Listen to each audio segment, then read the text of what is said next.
이제 하나님 말씀을 제가 봉독하겠습니다. 오늘 말씀의 본문은 누가복음 1장입니다. 가급적 성경을 직접 펴시면 더 좋겠고요. 1장 57절로부터 66절까지 말씀, 1장 57절에서 66절까지 말씀. 어제는 제가 다 읽었는데 오늘은 한 절씩 교독하고 마지막 절 같이 읽도록 하겠습니다.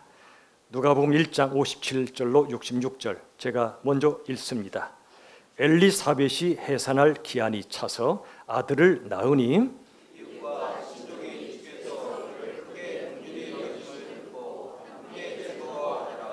(8일이) 되매 아이를 할례하러 와서 그 아버지의 이름을 따라 사가랴라 하고자 하더니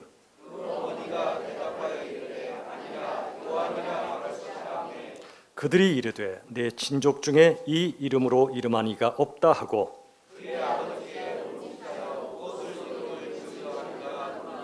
그가 서판을 달라 하여 그 이름을 요한이라 쓰매 다 놀랍게 여기더라.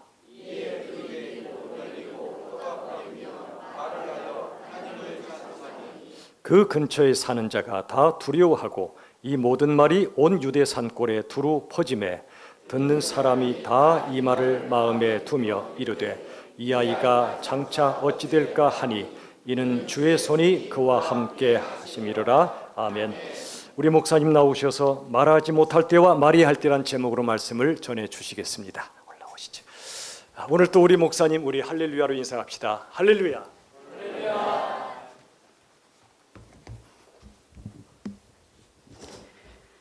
네, 기도하겠습니다.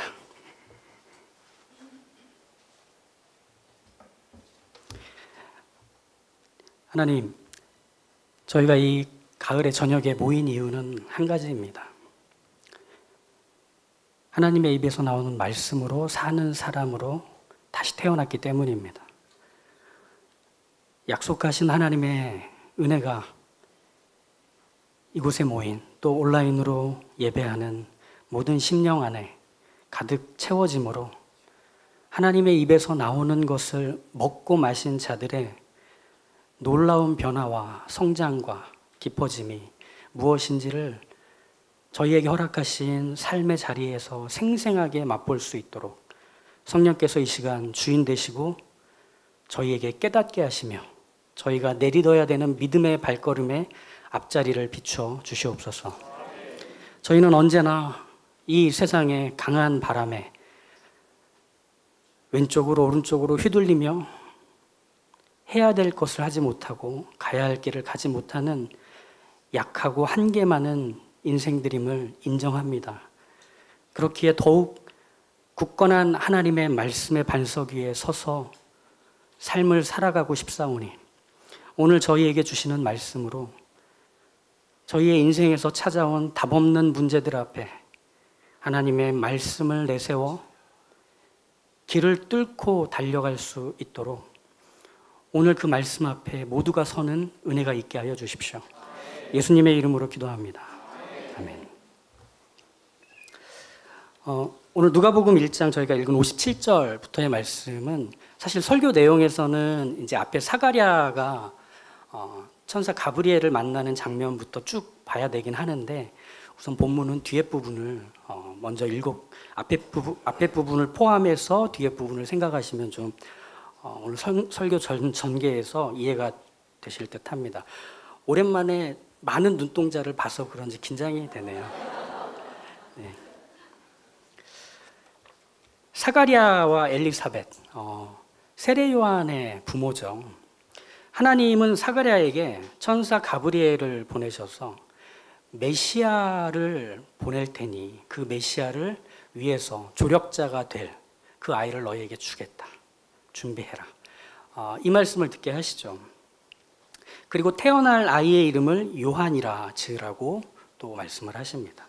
사가랴는 이 천사 가브리엘의 등장도 놀랐지만 그가 하는 말이 좀 믿기가 어려웠습니다. 왜냐? 자신과 아내가 오랫동안 기도했는데 기도한 시간은 하염없이 지나 아이를 낳을 수 없는 상태에 나이가 돼서 뭣도 기대할 수 없는 중에 이런 얘기를 들었기 때문이겠죠. 그래서 1장 18절에 이렇게 나옵니다. 내가 이것을 어떻게 알리요? 내가 늙고 아내도 나이가 많으니이다. 너무 당연한 반응과 대답 같습니다. 이 말에 천사 가브리엘이 이렇게 뒤이어 얘기합니다. 천사가 대답하여 이르되 나는 하나님 앞에 서 있는 가브리엘이라. 이 좋은 소식을 전하여 내게 말하라고 보내심을 받았노라. 보라, 이 일이 되는 날까지 내가 말 못하는 자가 되어 능히 말을 못하리니 이는 내게 내 말을 믿지 아니함이거니와 때가 이르면 내 말이 이루어지리라. 이렇게 얘기합니다. 즉 사가랴는 하나님께서 가브리엘을 통해 전해준 이 말을 믿지 않았다는 사실로 그때부터 말을 할 수 없게 됩니다. 그리고 나서 오늘 우리가 읽은 본문, 엘리사벳이 임신을 하고 아이를 낳게 되죠. 친척과 이웃들이 찾아와서 이 기쁜 날을 축하해 줍니다. 그리고 8일 만에 할례를 받을 때 아이의 이름을 지으려 하는 그 자리에서 받은 이름이 있죠. 요한이라고. 그러니 이 요한이라고 이름을 엘리사벳이 지으려고 하니까 집안 어른들이 반대합니다. 우리 집안에선 그런 이름 없었다. 우리식으로 표현하면 우리 집안 돌림에는 그런 이름 못 쓴다. 뭐 이런 것 같겠죠. 그러자 사가랴가 작은 칠판을 요청해서 거기다가 요한이라 이름을 씁니다. 그러자 말 못하던 사가랴가 드디어 10개월 만에 입이 열리면서 말을 하게 됩니다. 그리고 나서 하나님을 찬양하는 게 이 67절 이후부터의 사가랴의 노래가 되죠. 이 내용을 보면 늙어서 아이를 가질 수 없다는 믿음 없는 말을 했다고 해서 말 못하게 하신 이 사건, 이게 뭘까 궁금하다. 어떤 의미가 있을까? 오늘 목사님이 오셔서 잘 알려주시겠지? 하는 눈빛으로 다 보시는 것 같습니다. 사실 좀 어떤 특이함이 좀 보이는, 뭐랄까요? 좀 위대한 사람의 등장이 있을 때 있는 어떤 신화 같은 느낌이 강합니다.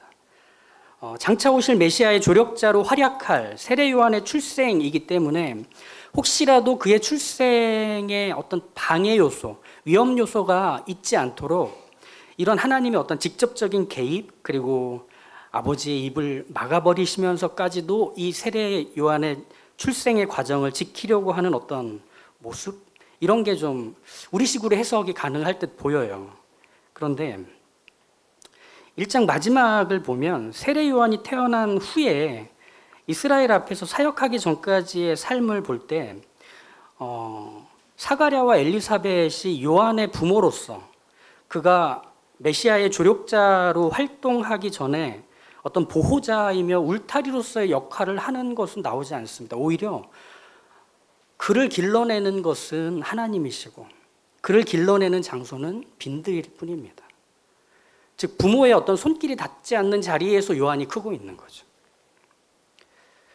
그래서 80절 누가복음 1장의 마지막 절을 보면 아이가 자라가며 심령이 강하여지며 이스라엘에게 나타나는 날까지 빈들에 있으니라. 그게 세례 요한의 어린 시절에 대한 묘사죠. 그런 점에서 보면 사가랴가 말을 못하게 된 이 일은 요한이 안전하게 태어날 때까지, 즉 하나님의 계획이 성취가 될 때까지 그를 지켜주기 위한 어떤 특별한 하나님의 개입처럼 해석하기는 곤란하다는 겁니다. 무엇보다도 사가랴가 말을 못한 이유는 요한을 지키기 위해서라기보다 그가 믿지 못하였기 때문에, 그죠? 즉 믿음이 없어서 말을 못하게 되었다라고 나오고 있을 뿐입니다. 사가랴는 과연 천사가 전해준 하나님의 말씀을 왜 못 믿었을까요? 천사 가브리엘이 전해준 아이를 낳을 것이라는 하나님의 계획은 사실 나이 많은 사가랴 부부에게는 믿기가 너무 어려운, 도통 받아들이기 힘든 메시지였을 겁니다.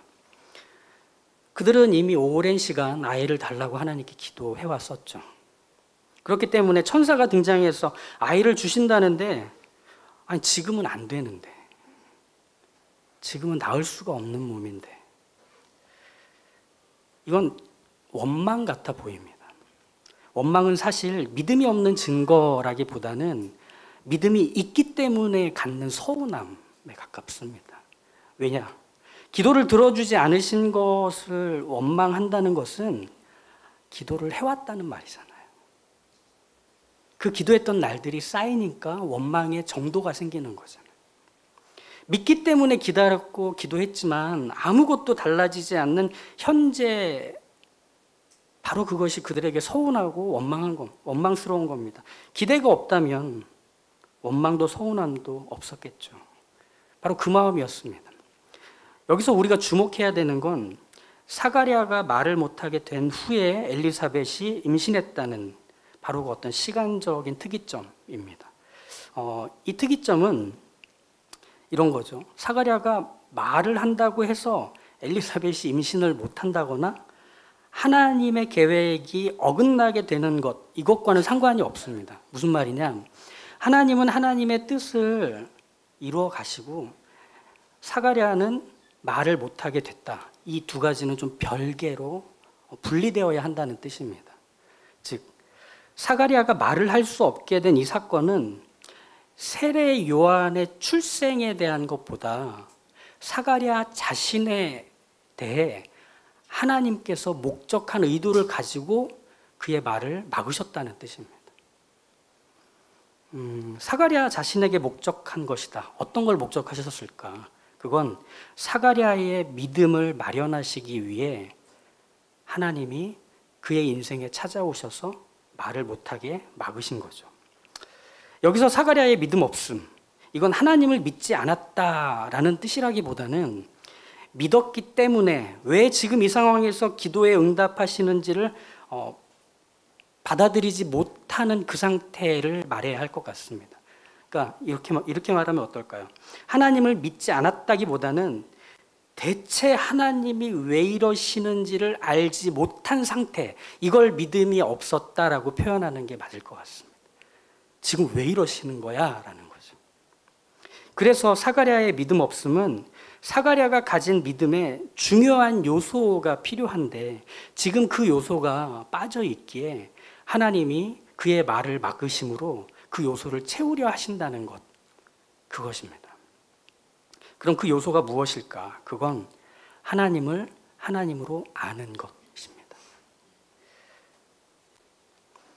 사가랴가 말 못하게 된 이유는 믿음이 없어서지만 그를 말할 수 없게 만드신 목적은 사가랴가 하나님을 하나님으로 알아야 하기 때문에, 이제 이 얘기를 좀 같이 나눠보려고 합니다. 사가랴는 아이가 태어날 때까지 안다고 생각했던 것들을 그 아이가 태어나는 모든 시간, 심지어 그 아이가 태어날 거라고 말했던 바로 그때부터 자기가 아는 것을 아무리 대입을 해도 이해가 안 되는 거죠.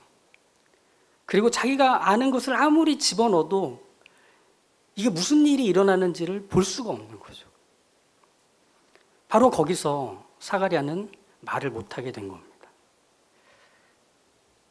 그럼 사가랴가 말하지 못하게 됐을 때 어떤 일을 하나님이 하셨는가? 사가랴가 말하지 못한 기간은 사가랴의 하나님을 아는 것과 믿는 것에 중요한 영향을 미치는데, 왜냐하면 사가랴가 말을 하게 됐을 때 가장 먼저 한 게 하나님을 찬양했던 것이기에, 즉 사가랴가 말했던 시간, 그리고 말하지 못했던 기간, 그리고 다시 말하게 된 그 시간, 이 차이는 하나님을 찬양하는 내용을 갖게 되었다는 점, 즉 사가랴가 말할 수 없었던 시간을 통해 사가랴는 하나님이 누구신지를 알아 그 하나님을 찬양하지 않고는 견딜 수 없는 사람이 되는 시간을 살게 되었다는 뜻입니다. 더 하나님을 알게 된 것이죠. 그리고 그것은 하나님을 믿는 믿음, 그 내용이 되었습니다. 그렇다면 하나님을 아는 것과 믿는 것이 말하지 못한 이 기간과 어떤 관계가 있는가?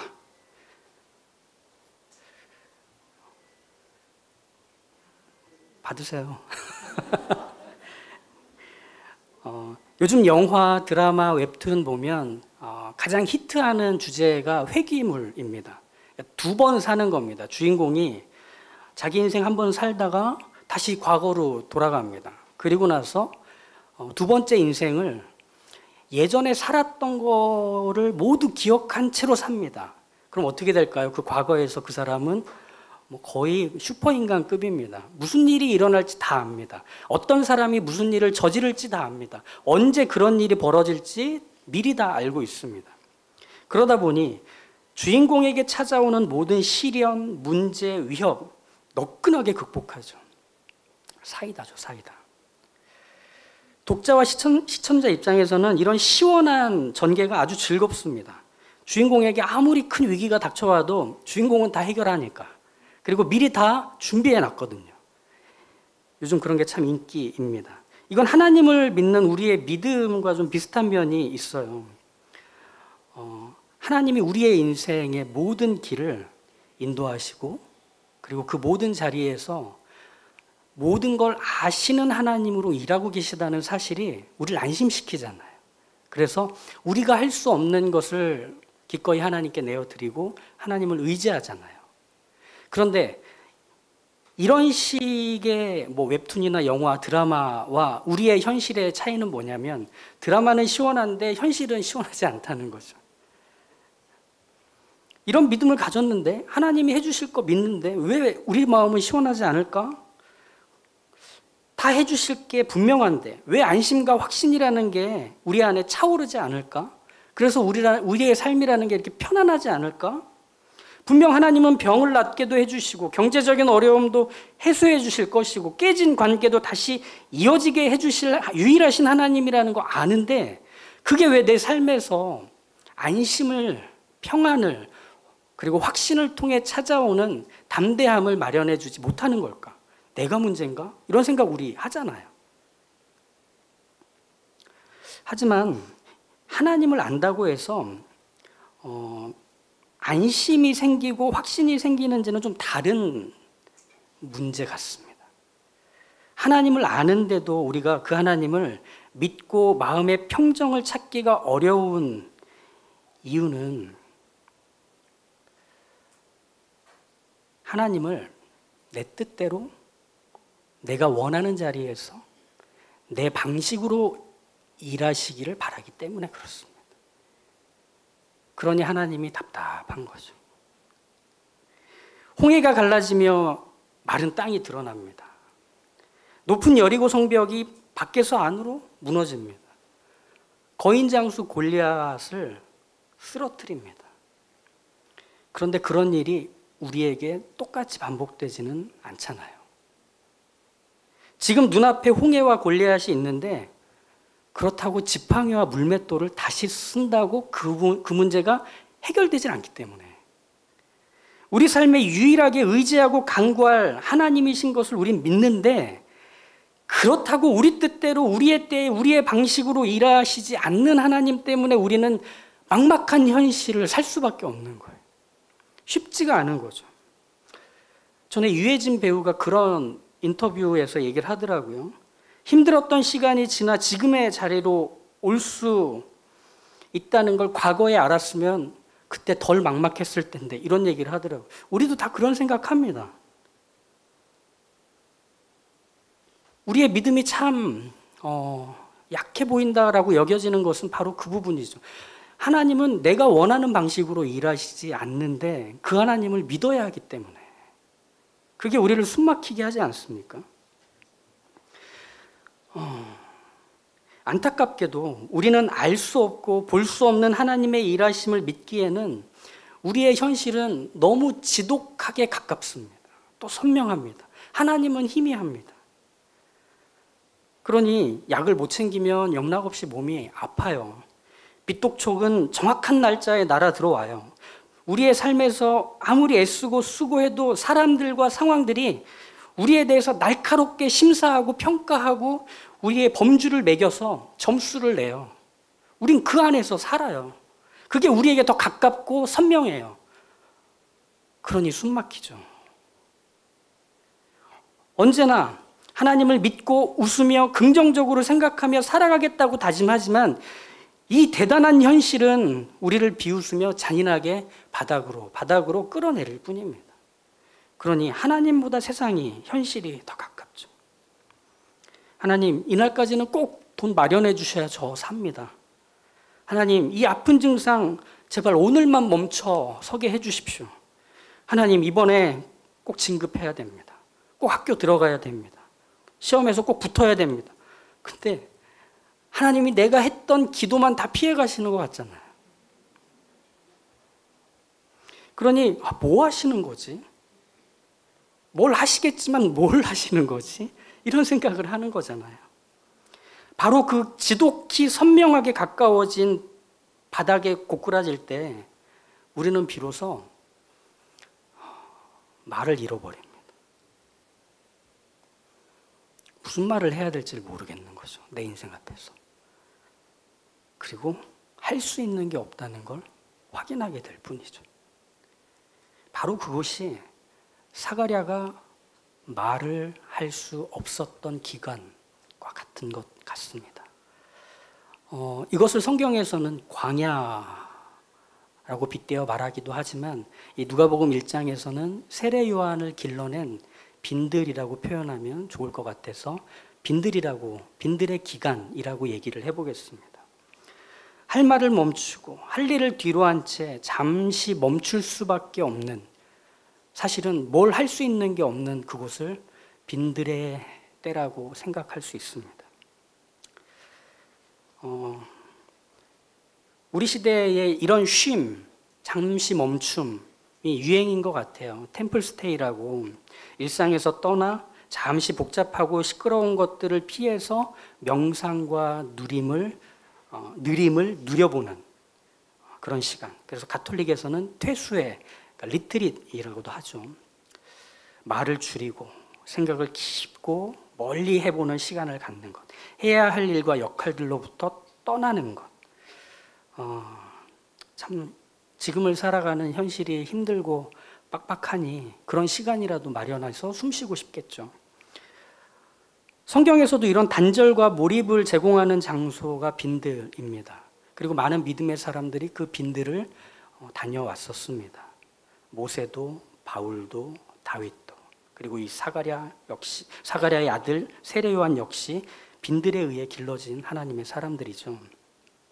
그렇게 보면 이 빈들이야말로 하나님께 집중하고 하나님 외에 다른 것은 모두 끊어내는 훈련의 장소같이 우리가 여겨져요. 우리의 삶에서도 그런 어떤 특별한 도약이 일어나는 시간들이 이런 시간이지 않을까 생각해 봐요. 하지만 빈들은 입소해야 되는 신앙 훈련 코스가 아닙니다. 신앙의 변화와 성숙을 위해서 마련한 하나님의 특별 코스, 이런 것은 사실 성경에서는 소개되지 않습니다. 이스라엘 민족이 들어간 광야, 그 40년, 그걸 마치고 나니 비로소 하나님이 가나안 땅을 선물로 주신 건가요? 아니요. 광야는 그저 가나안으로 들어가는 길목, 긴 가나안이었을 뿐입니다. 무슨 말이냐면 우리에게 마련된 신앙의 변화와 성숙이 일어나는 자리는요, 따로 구별된 장소 그리고 시간이 아니라 우리의 살아가는 일상에 있을 뿐입니다. 지금 살아가는 이 일상에서 도망쳐 나와서 굳이 따로 시간과 공간을 구별해서 무언가를 하려고, 또 그렇게 하면 어떤 것들이 일어날 거라 기대하는 것은 어떤 면에서 보면 삶과 신앙이 분리되어야만 내가 어떤 사람이 될 거라 기대하는 것에 불과하지 않을까요? 물론 특별하고 대단한 경험들을 할 수 있을지 모릅니다. 하지만 다시 돌아와야 되는 일상은 여전하잖아요. 그리스도인에게 빈들의 기간은 사실은 각자에게 주어진 일상일 뿐입니다.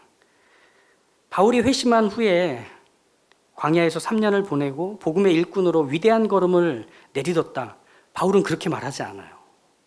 그 특별한 3년의 시간을 통해 내가 하나님의 복음을 전하는 일꾼으로 마침내 준비되었다, 이렇게 말하지 않고 에베소서 1장에서 보면 어머니 뱃속에서부터 복음 전할 자로 택함을 받았을 뿐이다 라고 할 뿐입니다. 빈들의 기간이란 시간과 장소, 우리가 살아가는 모든 현재에 골고루 퍼져 있는 바로 그것, 그렇게 말해야 합니다. 살아가면서 찾아오는 무엇을 뿌려도 열매 맺지 못하는 불모지가 우리 인생이잖아요. 도움을 받고 싶어서 외쳐봐도 아무도 들어주지 않는 혼자만 남겨진 것 같은 무인지경이 사실 우리 인생이잖아요. 내가 한 것이라고는 열심히 살려고 했는데 상황도 시기도 내 편이 되어주질 않아요.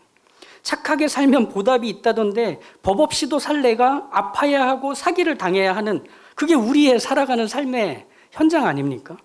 누군가의 무책임함과 이기심에 철저히 피해를 입어야 되는 게 우리가 살아가는 일상이 아니더라는 겁니다. 맞잖아요. 아무리 애를 써도 어떤 것도 맺히질 못해요. 수확을 할 수 있는 게 없어요. 땀을 흘렸지만 그게 다예요. 몸부림을 치는데 계속 제자리를 맴돌 뿐이에요. 화도 나고 무섭고 괴로워서 억울함을 토로하고 비명을 지르는데 이 땅은 고요히 내 눈물을 삼키고 두터운 장막 같은 그 공기를 나의 비명에 뚫고 가지 못하잖아요. 누구도 내 삶에 관심 두지 않고 오히려 내가 망하기만을 저 멀리서 어떻게 하나 보는 것, 그렇게 사는 게 우리 삶 같잖아요. 그래서 어떻게 되죠? 아무 말도 못하겠어요. 무슨 말을 해야 될지 말을 잃어버려요. 그게 우리의 인생이라는 빈들, 그것이잖아요. 거기서 확인합니다. 아, 내가 나를 위해서 할 수 있는 게 없구나.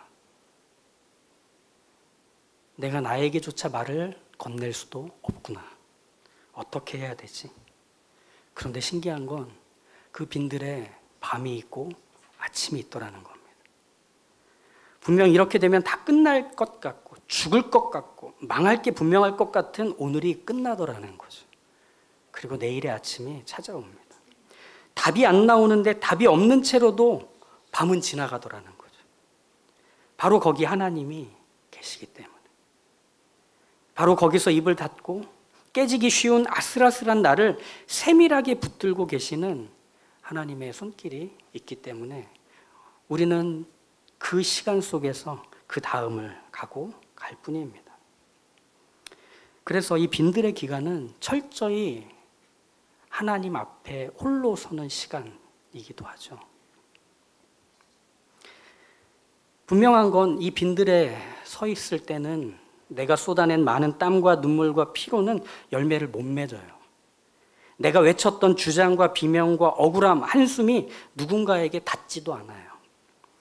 아무것도 이루어지지 않고 무슨 말로도 반응이 돌아오지 않는 그 시간, 그 시간들을 살 때 우리는 입이 작아지고 귀가 커지는 일을 경험할 수 있습니다. 하나님이 말씀하시기 시작하시기 때문입니다. 즉, 말을 못하는 기간이지만 동시에 말씀을 듣는 시간이며 아무것도 볼 수 없는 시간이지만 동시에 하나님만 보게 되는 시간을 우리는 빈들에서 경험하게 되는 거죠. 저는 개척교회를 섬긴 지 6년이 지났습니다. 개척은 저에게 빈들의 기간 같았습니다. 개척하고 처음에는 제 스스로가 너무 대견한 거예요. 내가 개척을 했구나. 아유, 자랑스러워 그냥. 목회자로 살아온 그간의 수고에 대한 보상 같았습니다. 목사님하고 같이 교회를 세워가고 싶습니다. 목사님, 제가 공간을 이렇게 무상으로 임대해드리고 싶습니다. 목사님, 뭐 이런 거 필요하지 않으세요? 막 이러는 손길과 관심, 응원 속에서 개척을 했습니다. 하나님이 드디어 나를 통해 하나님의 나라를 세우고 영광을 드러내려 하시는구나. 그래, 해보자. 감격스러웠죠. 하지만 정확히 1년 만에 딱 어그러졌습니다. 몰아치듯 지지와 관심, 참여가 막 닥쳐오다가 1년 만에 모든 게 말라버리더라고요. 그리고 개척한 지 1년 반 만에 코로나 팬데믹이 뻥 하고 터지더라고요. 지독한 사막 같았습니다. 그래도 이 시간, 이 힘든 시간을 잘 통과하면 하나님께서는 멋지게 다시 나를 비상하게 하실 거야. 내가 여기서 해야 될 걸 하면 돼. 그러면 하나님이 잠깐 멈췄던 것을 빡 하고 하고 튀겨주시는 일을 하실 거야. 해보자. 근데 아무 일도 안 일어나는 거예요. 소리를 치는데 누구도 듣지 않고 뭔가를 하는데 아무도 봐주질 않는 그 시간을 한 해, 두 해 이렇게 이어가는 거죠. 가끔 교회에 새로운 지체들이 와요. 뭔가 이렇게 막 그 마른 땅에 푸릇푸릇 뭔가 돋아나는 것 같아서 막 설레어요. 근데 금방 또 말라요. 이 빈들의 기간 속에 처음에는 그런 생각을 했습니다. 하나님, 저를 먼저 하나님이 기르려 하시는군요. 제가 이 테스트를 통과하면 하나님이 하나님의 일을 하시려나 보군요. 네, 제가 지금 금식하며 기도하면 됩니까? 밖을 돌아다니면서 한 사람 한 사람 다 붙들고 전도하고 지하철에서 외치면 되겠습니까? 성경을 100번 읽고 매일 밤을 새우며 설교 준비하면 됩니까? 소나무 참나무 계속 뽑아 될까요? 내가 겸손해지고 낮아지고 죽는 데까지 가면 그 다음부터는 하나님이 하실 거죠. 라며 매일매일 그 하나님과 타협하며 하나님과 상의하며 하나님께 무언가를 청구하는 식으로 그 하루와 하루를 지냈던 것 같습니다. 그러면 모든 게 틀어진 것 같은 지금을 끝내고 개척할 때 그 꿈꿔왔던 것들이 시작이 될 줄 알았습니다.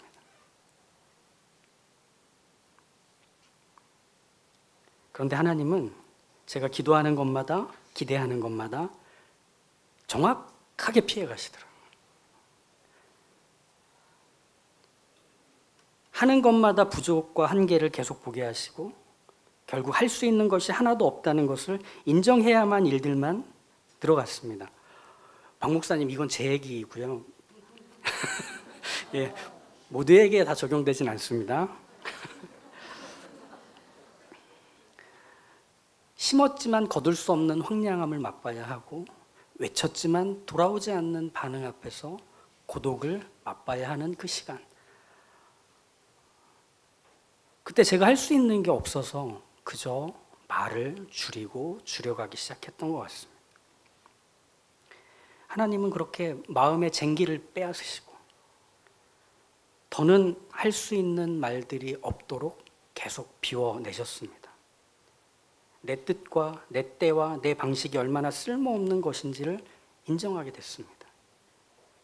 그제서야 하나님이 작은 음성으로 하나씩 말하기 시작하시더라고요. 사실 이 작은 하나님의 말씀은 이미 오래전에 제 안에 뿌려졌던 씨앗들이었습니다. 이 씨는 영혼의 깊은 밤을 지나 빈들의 은밀한 곳에서 드디어 싹이 터오르기 시작했습니다. 내 말이 그치자, 내 수고의 쟁기를 거두자 하나님은 하나님의 일을 시작하시는 그 하나님이 보이기 시작했습니다. 그래서 이렇게 말씀하시는 것 같았습니다. 너를 나에게 전부 다오. 나는 너의 시간이나 돈이나 일 원하지 않아. 나는 너의 계획과 목표와 일상은 뒤흔들어서 괴롭히려고 찾아오지 않아.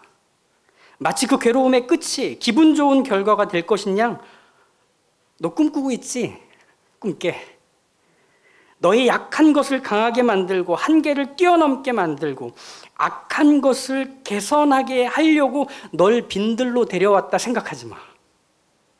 난 널 죽이기 위해 왔어.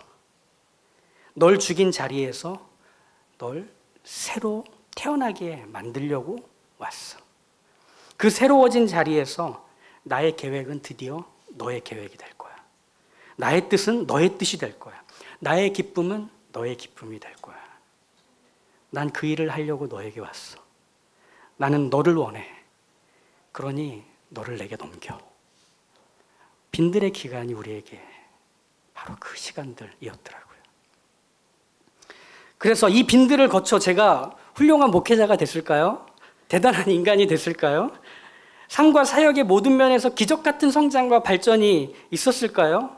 교회는 막 부흥해서 계속 커지고 특별한 일들이 일어났을까요? 마치 욥이 잃었던 모든 것을 2배로 얻는 복의 캐시백을 받는 것처럼 저도 막 그렇게 된 것 그럴까요? 아니요. 여전히 저는 빈들입니다. 이 빈들이 익숙해지고 안전하게 여겨지는 즈음을 살고 있을 뿐입니다. 내가 어떤 부르심을 가지고 지금을 사는지보다 나를 여기에 불러내신 하나님의 그 신실하심이 인정이 되기 때문에 그 앞에 기꺼이 무릎을 꿇을 수 있는 제가 된 것 같아서 요즘 제가 참 대견합니다. 할 말을 멈추고 가만히 맡기신 자리를 묵묵히 버텨야 하는 이 빈들의 삶, 이마에 부는 바람에 실려오는 하나님의 하나님 되시는 것만을 기대해야 되는 그 빈들의 삶. 그래서 내 삶의 구석구석이 빈들이 되기를 바라는 그 삶. 그것이 하나님이 우리에게 원하시는 살아가야 하는 일상이라는 것입니다. 녹음 스튜디오에 갔었어요. 거기는 정말 철저한 방음의 공간입니다. 어떤 소리도 녹음해야 되는 소리 말고 다른 것들이 들어가지 못하도록 설계되어 있습니다. 그래야 다른 소리는 철저히 차단된 방음 공간에서 뽑아낸 소리로 우리가 아는 그 앨범이 나오고 영화가 나오더라고요. 우리의 삶에서 하나님이 찾아오셔서 하시는 일이 바로 그것 같습니다. 우리의 소리를 지우고 우리의 소리가 들어오지 못한 채 하나님이 말씀하시기 시작하는 삶이 되는 것.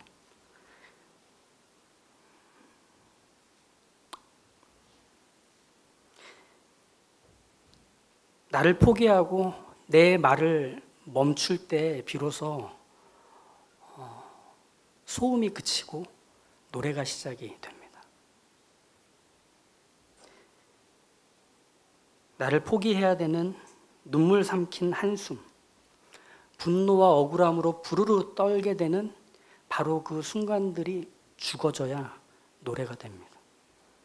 외롭고 억울해서 쏟아내는 그 비명, 억울함을 땅에 뿌릴 때 노래가 됩니다.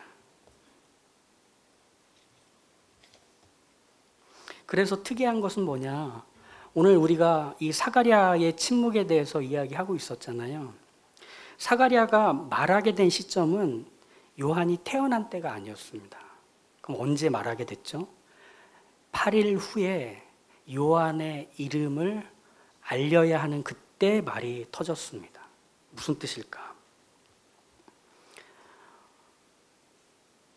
사가랴는 천사 가브리엘에게 받은 요한을 그 이름을 서판에 쓰며 그 말하지 못했던 시간을 통해 확인했던 하나님, 그리고 내가 알고 있던 것 말고 새롭게 확인한 바로 그 하나님을 믿게 된 자리가 하나님이 주신 그 이름을 알리는 것이었기 때문입니다. 즉 알아야 믿음이 생깁니다.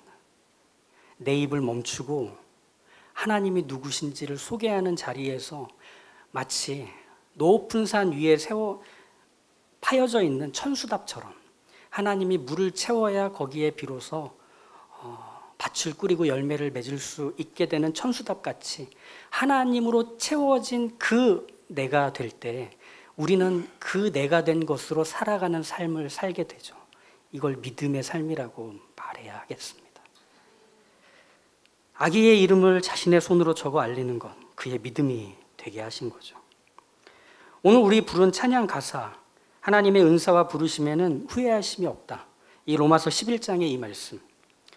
하나님은 우리를 어디에 부르시는가? 빈들에 부르십니다. 그런데 그 자리에 부르셔서 하나님이 무엇을 하시는가? 하나님이 우리를 우리답게 길러내시는 일을 하시기 위해 철저하게 우리를 지원하시는 일에 멈춤이 없으십니다. 하나님 자신의 확신과 신실하심으로만 우리를 불러내신 그 일을 이루십니다. 하나님은 후회하지 않으십니다. 하나님은 내가 얘를 불러서 이 고생을 하네? 이런 하나님이 아니시란 얘기입니다. 왜? 하나님은 대단한 사람을 필요로 하시는 게 아니라 나를 필요로 하시기 때문에, 그런 나를 부르셔서 만드시기 때문에, 그래서 하나님은 하나님의 사람을 스스로 직접 길러내십니다. 여기 밭이 너무 좋네요. 그러기 위해 하나님은 우리의 일상이 빈들의 기간이 되게 하십니다. 너무 놀라지 마십시오. 할 말과 할 일을 멈출 때 당황하실 겁니다. 불안하실 겁니다. 두려우실 거고 막막하실 겁니다. 그런데 하나님은 바로 그 일을 하시기 위해 우리에게 오신 것입니다. 아무것도 할 수 없는 사람인 거 인정해. 아무 말도 할 수 없는 사람인 거 받아들여. 아무것도 아닌 사람이라는 것을 알고 승복해. 바로 거기에서 너는 네가 될 거야.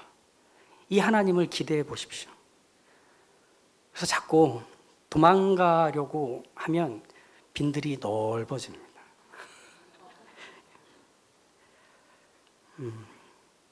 그런 면에서 우리에게 주어진 그 하루와 하루를 살아가시는 중에 하나님 이거 너무 괴롭거든요. 하나님 이거 너무 지쳐요.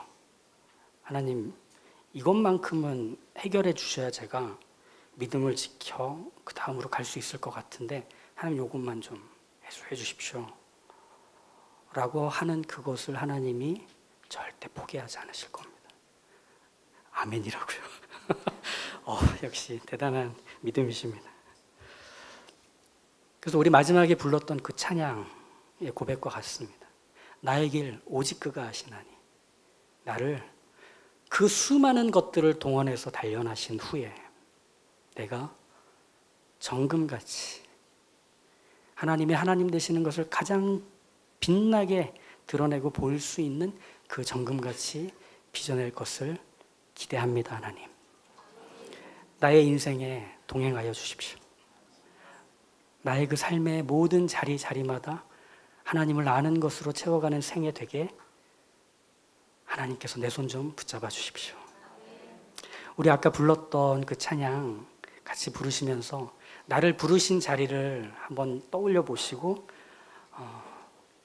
그 자리에서 하나님이 무엇을 하시는지를 이 찬양으로 고백하였으면 좋겠습니다.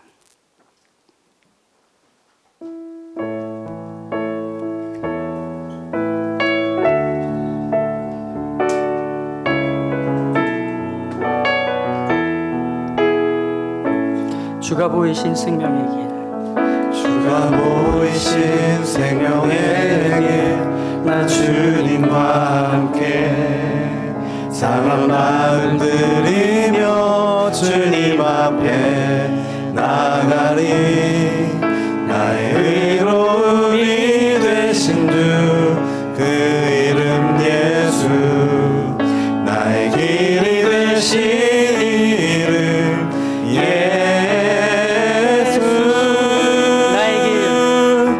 나의 길 오직 그가 아시나니. 나를 단련하신 후에 내가 정금같이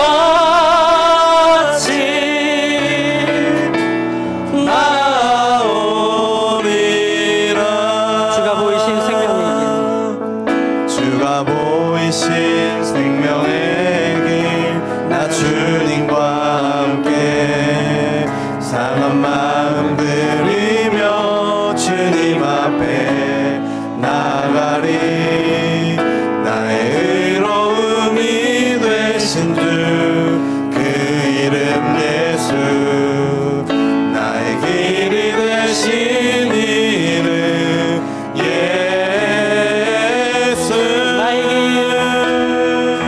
나의 길 오직 그가 아시나니. 나를 단련하신 후에 내가 정금같이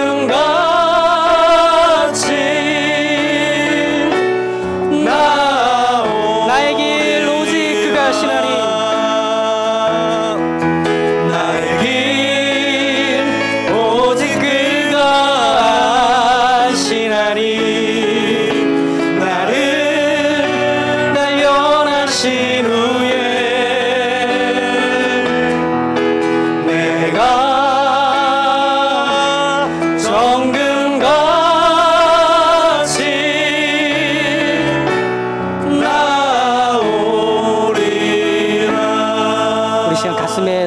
같이 얹고요. 이렇게 기도했으면 합니다.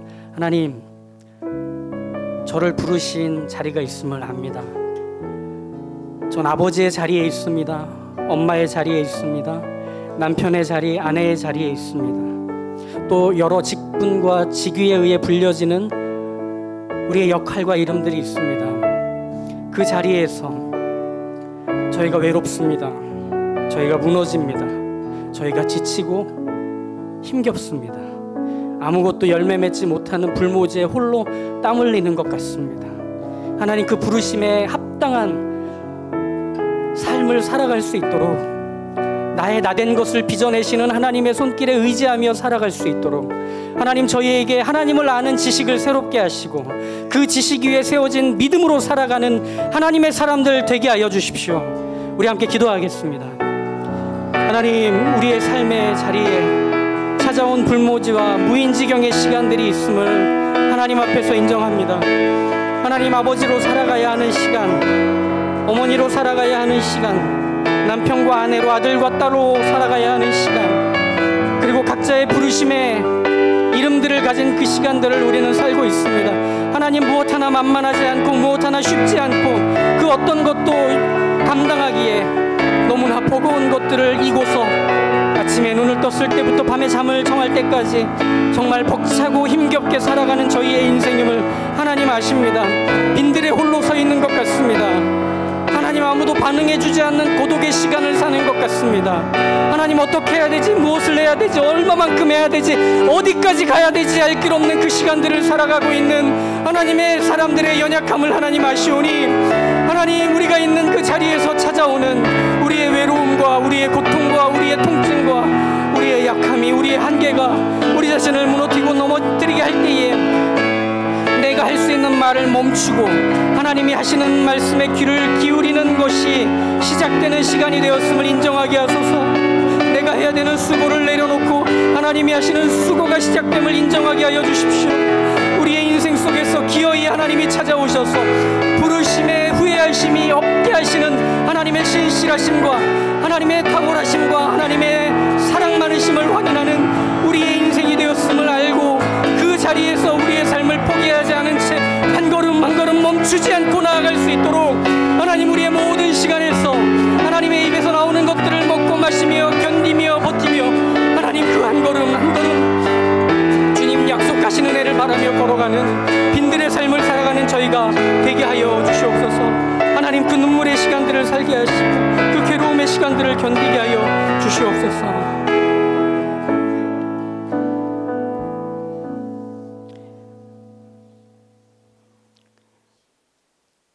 눈물 골짜기를 걸어가는 하나님의 사람들을 불쌍히 여겨 주십시오. 아무 소리도 들려오지 않는 공허한 시간과 상황을 버틸 수밖에 없는 하나님의 자녀들을 안타깝게 여겨 주십시오. 하나님, 우리의 눈물을 닦으시고 우리의 한숨을 노래로 바꾸셔서 지금 이 자리에 계신 하나님을 알고 바라볼 수 있는 믿음의 눈을 회복시켜 주시옵소서. 그리하여 저희를 부르신 하나님의 부르심에는 후회하심이 없는 지극한 성실과 선하심으로 이끄신다는 것을 기억하고 하나님의 손을 붙들고 저희의 주어진 인생을 살아가는 하나님의 사람들 되게 하여 주시옵소서. 예수님의 이름으로 기도합니다.